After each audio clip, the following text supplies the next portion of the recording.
Hello, hi, namaste. And it's said that there's always a first time. I have been podcasting for the last 2 years now, but this happens to be my first video podcast. Also, this is a very, very special episode because it is the 15th episode, and I am doing it with a friend. And this time we are exploring authenticity and facilitation. So, I have with me on this episode Sanjeev Suryakumar. And I thought this is the best time to discuss and talk of how authenticity plays a critical part in facilitation since we are launching our first public program, the Certified International Facilitator Training Program. Sanjeev is a trainer, facilitator, a very good friend, and even a coach now. And he has over 20 years of experience training and facilitating different kinds of leadership workshops. You will know Sanjeev and me a little more in the conversation. So tune in now to listen to the next episode of Unpacking Authenticity with Sanjeev Suryakumar and, of course, your host, Moumita Gokhale. Hi, Sanjeev. How are you? I'm good, Moumita. How are you? I am good and very, very excited that we are on this platform together and that too on a topic of unpacking authenticity, which is, of course, very close to me in terms of podcasting and a topic too. And you have seen how the episodes have been going and have been getting your feedback. And I have you as a guest in this special 15th episode.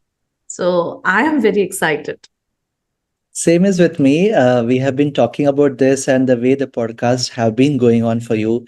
I'm excited when I listen to every episode of yours. And here, when I'm on this platform, I'm on the, I would say, cloud nine, if I have to say that, because I never thought that we will formally get into a podcast kind of a conversation on this topic.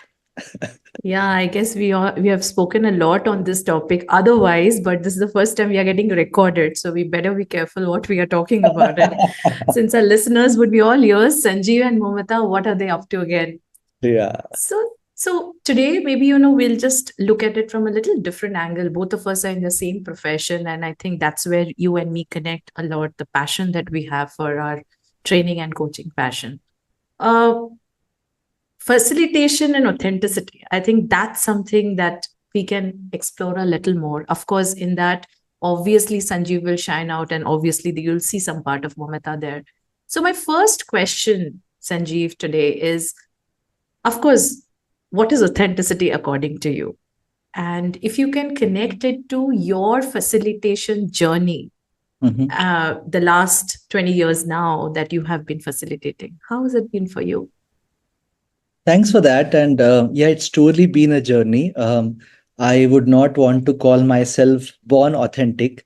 I have grown to be authentic as a facilitator. And some parts of me, when I'm reflecting now, as you ask this question, has really been a transformational journey for me.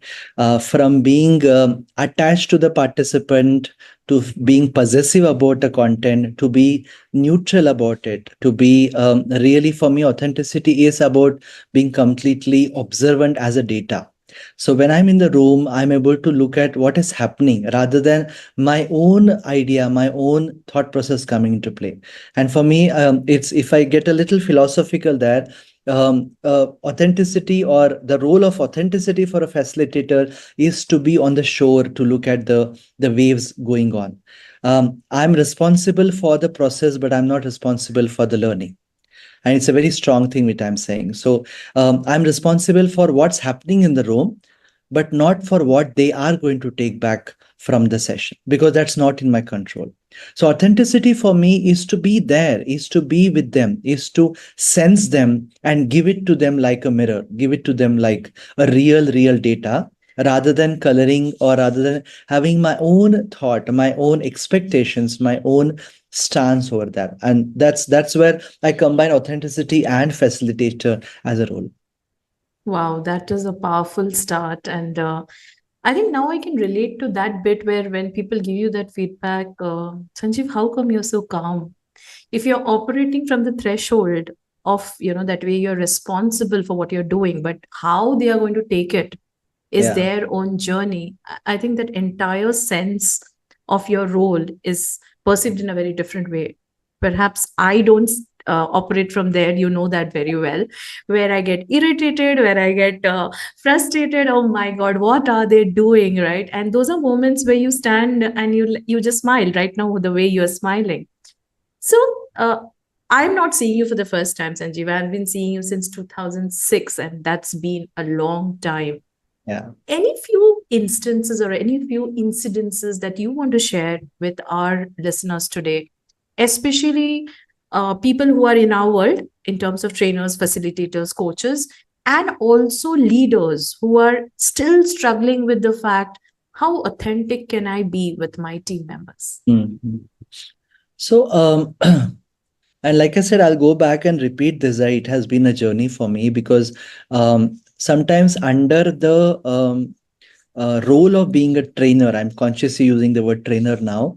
Sometimes we give a feedback. Sometimes we say, as a leader, also that with a very positive intent that the participant or my team member has to grow, but it is their own journey. So when I offer it like an advice versus when I offer it like a story, that is where authenticity changes or the role changes. When I offer it like a story, I'm surely giving a data, but I don't have a hidden expectation that they should follow it. Versus when I utter like an advice, then it becomes a parental, a very patriarchal type of a leader, if I have to use that term in the leadership world we use, where I am behaving like a parent, where I have an attachment for that child, that he or she should grow in this way, and he or she should. It's like, again, if I go back 10, 15 years back, I used to feel, itna acha topic hai, why are you not excited? That urge, that kind of a thing, which used to even physically bother me. And you know the stories where I used to really be down with leg pain, body pain, because of that attachment. Versus now, when I got into my coaching journey, my facilitation journey, I see that a lot different now because I'm able to just be there in the moment. If I have to, I'll keep on repeating this, being there in the moment, being sensitive of what's happening in the room. And that's for me being authentic in the role of a facilitator and a leader as well. So I love the way you say it's been a journey for you, and definitely you claim not to be born authentic. I'm not sure if any one of us are born authentic. It's just how we explore ourselves and discover ourselves as Yeah. humans. So if I talk about Sanjeev, it will be very personal. So let me hear from Sanjeev the evolution that you have seen. And I love the way that you're speaking about facilitation. But even before you entered a training room, that Sanjeev to this Sanjeev, if you want to, share certain secrets which perhaps people can use, can see in terms of that, if you're authentic to the role that you play, or if you're authentic to the profession that you have taken, it can create a different persona of you as an individual. That's a deep question. I think the passion which we both have in common is the first bottom line for being authentic. So, and I learned this from one of my facilitators, a senior folk, who said that being authentic comes from compassion. Do I have that compassion for my team member, for my participant, that it is a very subtle love for them to, or rather care for them to grow. And when you care, you are authentic. I would surely want to give you a feedback that Momita, as my friend, as my buddy, as my what do I say, co-passenger in many, many journeys we have done together, I give a feedback with that compassion, a very deep level compassion of care. And that is when you cannot be false in that, or we cannot be untrue in that. That's what has been my journey, if I have to say. So whenever I have, sometimes I get a feedback, Sanjeev, we never expected you to be so aggressive in a role play or in a feedback, but that's coming from that care, and they take it really very seriously. And sometimes I feel very what I say, burdened by putting some people put us, on a pedestal, and you will agree to that, and that becomes a little scary for me sometimes. But when the intent is to care, the intent is to be compassionate, I think we can be authentic, and this applies to every role we play. It can be a role in a personal space. It can be a role as a leader, as a facilitator, and that's a persona which maybe I have got as a feedback many times. And I'm reminded of one feedback. One of the participants said that we were doing a round robin at the end of a program. It's a long, I think, before even Volkswagen, it was in Suzlon. He said, Sanjeev, you are like water. Whatever shape of the vessel you fit in, you just fit in that. And I was really overwhelmed and very positively surprised by that feedback. I had a conversation with him that what makes you say that. um, Maybe this question of yours has reminded me of that. I had forgotten about this feedback. But he said the way you come across, Sanjeev, the way you hold yourself is so much of that thera, that kind of a poise of being there. And you didn't really push us to a corner. You didn't push us to do something. But you just said, if you want to, you pick it up. So that kind of a persona gets built when we have, as a facilitator, very important is to have that persona. So I don't know whether I answered it. I was all over the place, but if I have to summarize all this, is the true compassion, true care for the role we hold. Second is to leave them to their journey. It is their journey, and that is a big learning for me. I said already about that. I spoke already about that. So these are two things which becomes which leads to that persona which we have to build as a leader or a facilitator. Yeah, I like the word compassion, and I think that comes with the intent. If the intent is right, and that's where I guess the audience also connect. And I'm so glad. I just cannot help myself from mentioning that we are in this process of designing and launching our first public program together. That's the Certified International Facilitator Training. And the first P is persona. And I guess our own experience, I remember the first program that we ever co-facilitated, I just got reminded, John Deere. If you remember, it was like something in 2006, and we were doing a very basic program, but the way we ran it, and today when we do the leadership interventions in different organizations, it's been a journey for sure. But I guess why I'm bringing this example is that day also we were holding ourselves in terms of a persona, Yeah. and today also the way you have grown, and then perhaps when we met after a big gap, and oh, is that you, Sanjeev, and is that you, Moumita? Both of us, because we were parallelly running our own journey, but the persona still remains, the core of Sanjeev still remains, and that innocence, or that which people don't see most of the time, they still see, oh my God, Guruji aa gaye hai. So my next question to I think you. before you ask the next Oh my question, God. Okay. so, it has been always that on your podcast you ask questions to people. Since I know you for so long, and I'm using this privilege to maybe ask you one or two questions. Okay, so you spoke about persona, you spoke about your journey. So how do you associate the persona, the authenticity, and the facilitator, Coach Momita? So I would like to hear your story, your journey. This I was not prepared, Sanjeev. I knew you had some questions, but I didn't know it'll be so early in the day. Uh, uh, I guess there is one thing that I would like to say. I have, and I may be repeating this, and you know this for sure, and people who know me is I am the way I am. I mean, good, bad, ugly. That's how I am. So I am the same in the house. I'm the same with my friends. I'm same in the training room or the boardroom. It has its pros and cons for sure. And yeah, earlier Momita version would be a raw version of authenticity. Kind of, there was no filter. Mm. So I didn't like something, I would say, oh, this is not okay. Today, I know how to put it across. And I think one thing that I've learned about authenticity, Sanjeev, at this point is maybe you know the truth or Mm. whatever you've perceived as the truth. It's not always necessary to talk about it. Mm. Mm. Because what is important is the person in front of us, is he or she ready for it? Ready. Yeah. Because the journey is not of ours, the journey is theirs, as you rightly say. And I completely connect with it. So Mm. I mentioned I used to get irritated, frustrated. Now you have seen that level of mine has gone. I Mm. kind of chill, even if no one is interested, everyone is looking at their mobiles. I'm also chilled that ways, right? So that's my journey in authenticity, that yes, it is my truth, but it Mm. may not be necessarily their truth. And Mm. that's how I guess I have grown. In terms of persona, and that's the first P, right? We are trying to build the 4 Ps in our program. And why we are, I guess, we are pushing it as a priority is that's how we stand out. Mm. That's our unique selling point. Why would someone come and talk to Sanjeev rather than Moumita is the persona that you carry.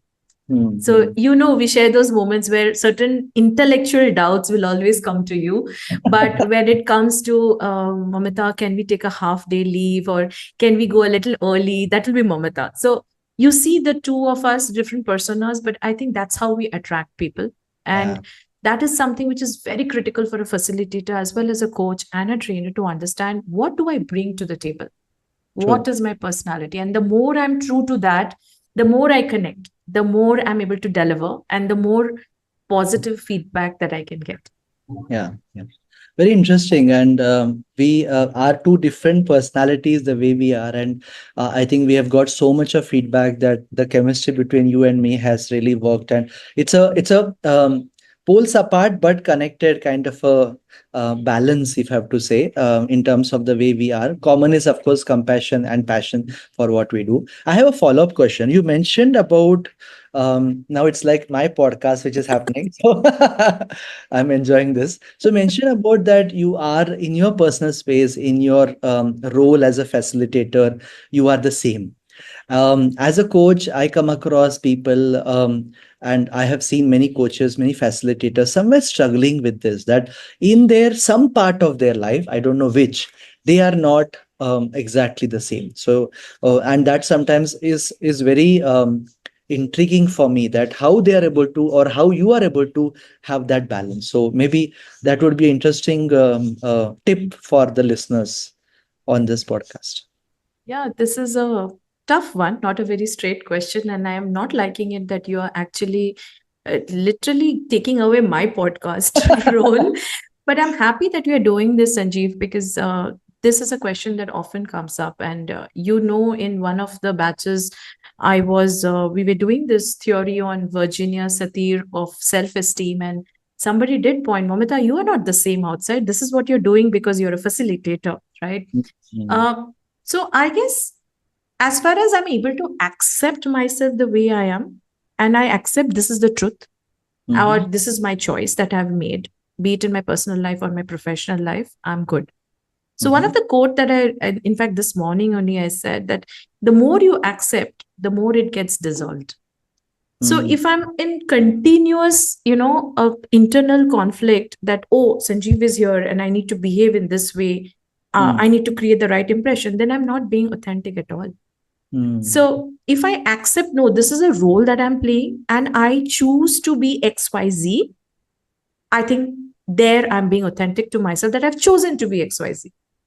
So if Mm. I'm, as a person, if I find it difficult, or I see myself different with my family and I see different in my professional setup, if I have accepted myself the way and I've chosen to be the way, I'm Mm. still being authentic. I'm not lying to anyone. Yeah. Yeah. But if I keep telling people that, oh, you should be doing this, but when they see me personally, I'm doing something else, that is not something that I would advocate. So for all trainers, facilitators, and you won't believe it, one of our common friend, you know him well, and he had seen me first time doing a training program. And the first comment he had is, I didn't know training can be done in this way. Mm. You are making it so easy. Yeah. You're just having a conversation. So the hierarchy and what you mentioned, the pedestal, Yeah. and I don't get that pedestal, and I'm very happy I've chosen, because I don't want to stand at a distance from my participants, my coaches. I'm Mm. one of them. So Yeah. if you're all standing together in the group photo, if people may not even be able to find out that I am the facilitator, and Mm. that's how I've chosen to be, and I'm very happy to be in that space. While I do this, there is discipline, there is a boundary. Yeah, Mm, that doesn't mean I don't. So whenever I see that boundary getting questioned, I do bring in my authentic self. Hey guys, this is not where we want to be. mm, mm, mm. So I think one, of course, accept. Two is state, being assertive that, yeah, this is on and this is not on. Mm. Maybe that. And two, three is that no one is right, anyways. So I guess if I'm able to accept that as a facilitator, I have done my bit. Very nice, very nice. I love the part of acceptance because that's where we all somewhere struggle as people, as human beings. Forget the role of facilitator or a leader or a person. So the more we accept, the more we are at peace. Yeah. And I again connect this to the persona part of the program which we are designing together. There we have to maintain our uniqueness, but we are not something hatke. We are not coming from Mars or something. So Yeah. we are like them. We are playing a role there as a facilitator, and that's the persona. So the pedestal is not required for a facilitator or trainer. I read a book which said invisible facilitator. So you would not know who is a facilitator. It's the process, is the content, like in coaching we say. So that's what is also some of the nuances we are going to talk about in the CIFT program, the Certified International Facilitator Trainer program. Okay, superb. Thank you so much for transferring the baton to me. I'm happy to give it back to you in case you have any other questions for Yeah, me. I have one question. And since you spoke about SIFT, and I'm loving this conversation, Sanjeev, and I'm glad we're doing it. Uh, and it's connected to you, what you just now said, that you're not from Mars, okay? One of the P's is play. Yeah. While we speak about persona, we speak about proficiency, we speak about performance, we also speak of play. So I will tweak this question a little bit and say, how does Sanjeev connect to the play part of being a facilitator?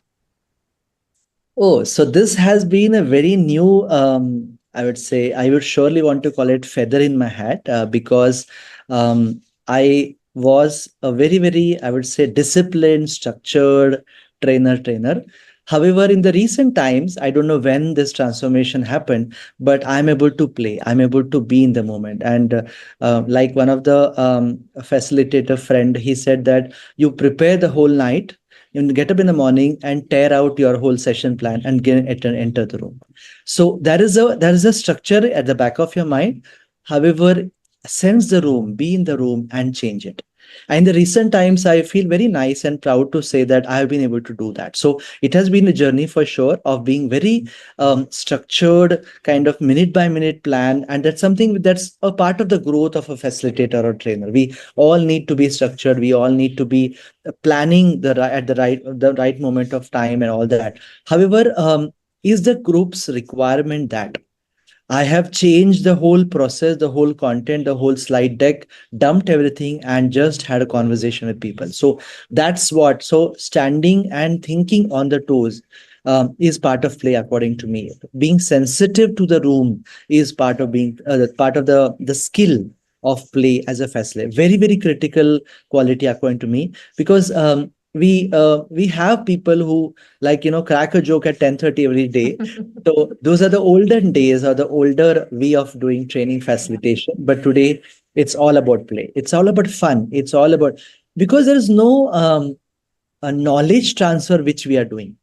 Everything is available with so Yeah. many books, so much of Google, so much of LinkedIn, Coursera, all this. So the what we are giving as a facilitator is a platform for them to experience and converse.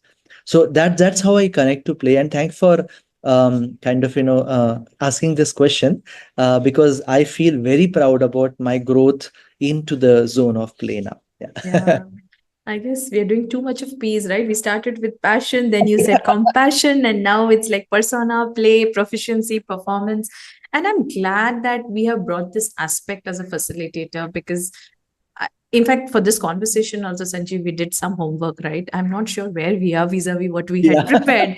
So I guess being in that moment, and a very important skill of a facilitator is sense and proceed.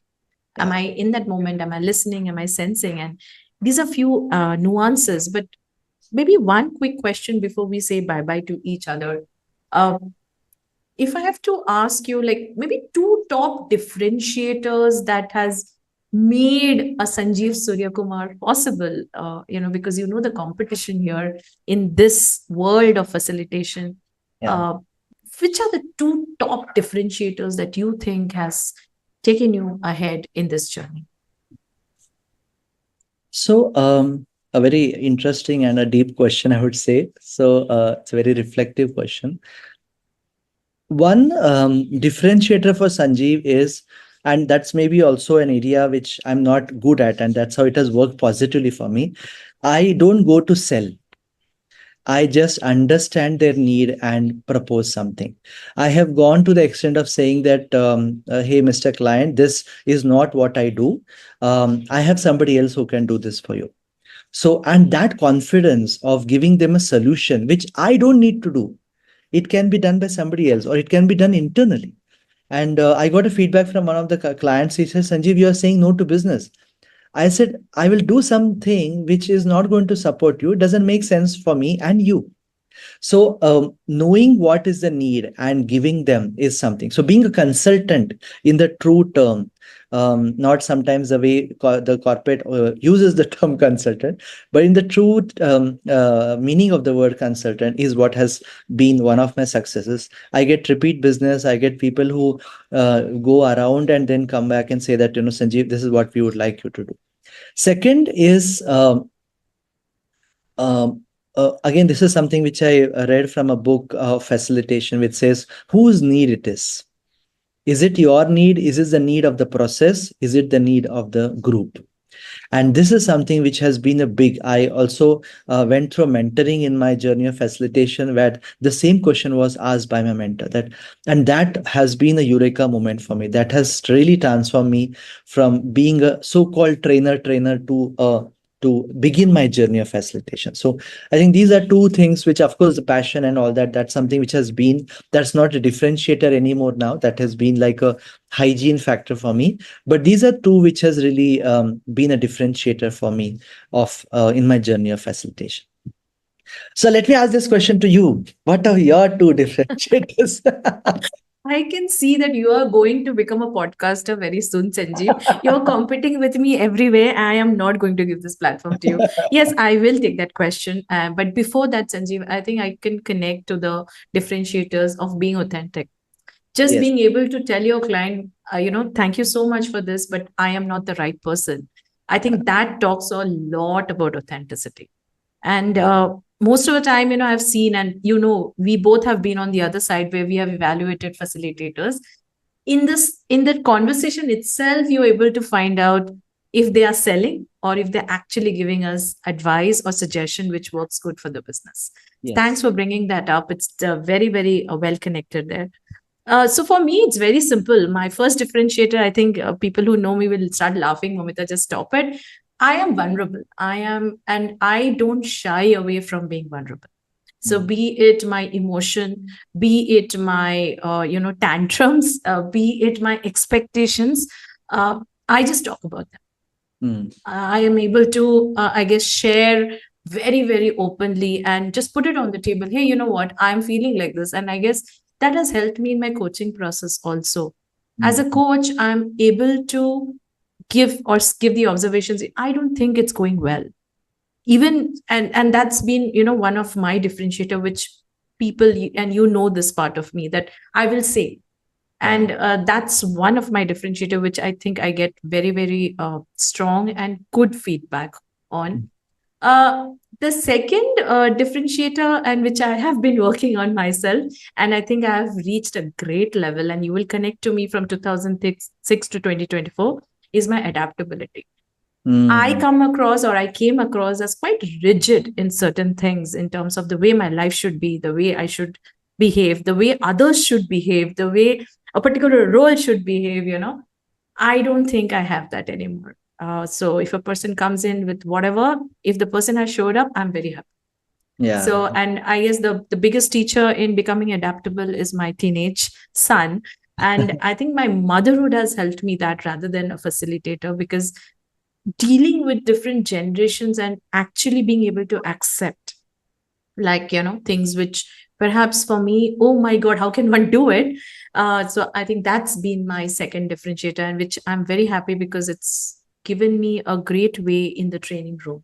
So I am able to, and I give you examples like people are Yeah. not interested, so wait. So that's perfectly fine. I can completely connect to these two differentiators of Momita since the journey we have been together. Wonderful. Yeah, yeah. So great, Sanjeev. I think one last thing, since it's unpacking authenticity, and you have heard most of the episodes, and I'm sure each time you hear, you see a different perspective on authenticity. Yeah. And this is a special episode, 15th episode. We are launching our program. Any quick 2 cents from you to our listeners? So for me, since a lot I spoke about today, authenticity from a perspective of a facilitator trainer. So I would maybe share my 2 cents related to that role, and it's also connected to our program. One is be authentic with a intent to care. Second, be authentic with an intent to create a platform for the participants to grow and develop. Sometimes I quote Bhagavad Gita, which says Satyam Vade, Hitam Vade, Priyam Vade. So whenever I'm authentic, sometimes it may hurt others. But when I take care of the hit, that is the benevolence, the care, the development, then it becomes Priyamada. So when I'm giving a feedback or I'm raising an alarm as a trainer, as a facilitator, as a leader, am I taking care of their development and growth? So these are two, three things which I would like to share from my side. I don't want to sound like very, what do I say, the master or somebody who has reached somewhere, but this is what in my small journey is what I have learned and grown. Wow, that's a very good ending to this conversation at this point, Sanjeev. And I'm glad you took the initiative to come on this podcast, and I have used the opportunity to the best. So, thank you so much, Sanjeev. We will talk, but best wishes for your journey and best wishes to both of us for this new launch that we are coming across. And I'm sure our listeners can also wish us a lot of luck. Thank you Thank so you. much, Amita. And I thoroughly enjoyed this conversation. And I, yes, lots. God bless this program and all those who are on their journey of facilitation and training. So we welcome with an open heart to join us for this program. Yeah, thank you so much, Mamita, to have me here. Thank you. This was one of the most amazing conversations because I was quite surprised and caught unaware that Sanjeev is going to ask me such deep questions. But it was fun, and I'm so glad we did it because it does talk about facilitation as a journey and authenticity being so critical in the path of growing or as a facilitator, and especially in building the persona of a facilitator. So, thank you so much for listening, and do share your feedback of how you found my first video podcast and the 15th episode of Unpacking Authenticity.